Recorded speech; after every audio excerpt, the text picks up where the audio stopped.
everyone, it's Gail Kendig with Pink Ink, and I wanted to share with you something that I found that I had copied out, and I thought it was important enough to save, and I actually put it in this little sleeve.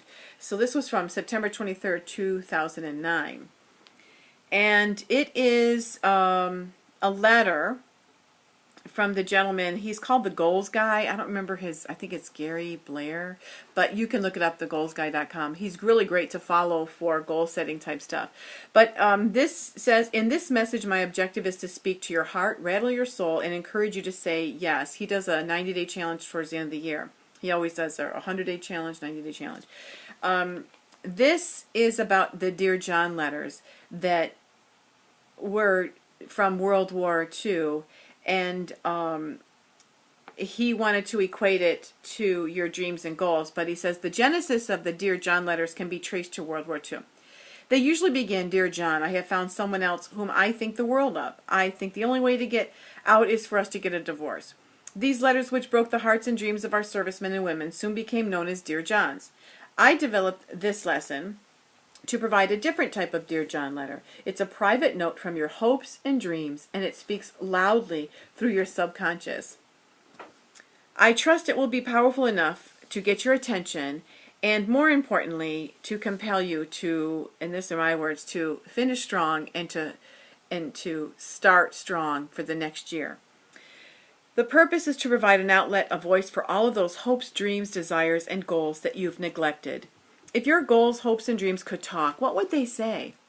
Let's hope they wouldn't write you the following letter, especially on December 31st, at the end of the year. Dear John, you can insert your name there. You probably already know what this letter is about. You've seen it coming. I know you have. It's about us, John. It's over. I'm leaving you. I've hung on as long as I could. You've got to give me credit for that. I mean, the way you swept me off my feet and talked lovingly about the future we would have together. I've waited so long for your embrace, your attention, and your love. Why have you neglected me? Why have you made so many excuses? Your inaction and addiction to procrastination is tearing me apart. I simply must move on. For years, I would get so excited every time you talked about the businesses we were going to start, the places we were going to visit, and the home on the water where we could watch the sunset every night. My heart would pitter-patter every time you talked about me to other people, only to be let down once again because you were afraid. John, what are you afraid of? It's only me. I'm your hopes, dreams, and goals.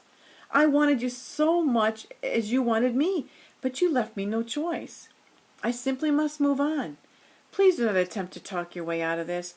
The years of indecision, the lack of discipline, tell me everything I need to know. If you really, and I mean really, wanted me, you would have found a way for us to be together. I'm tired of having my hopes soar so high just to see them dashed. I simply must move on.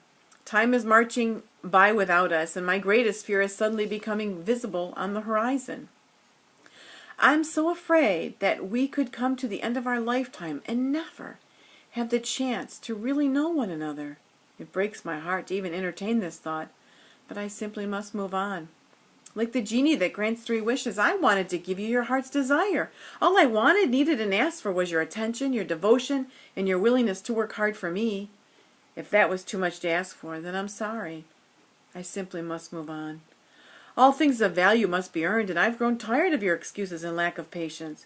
On numerous occasions I was within your grasp, but you quit too soon. Why did you leave me when we were so close? I'll let you in on a little secret.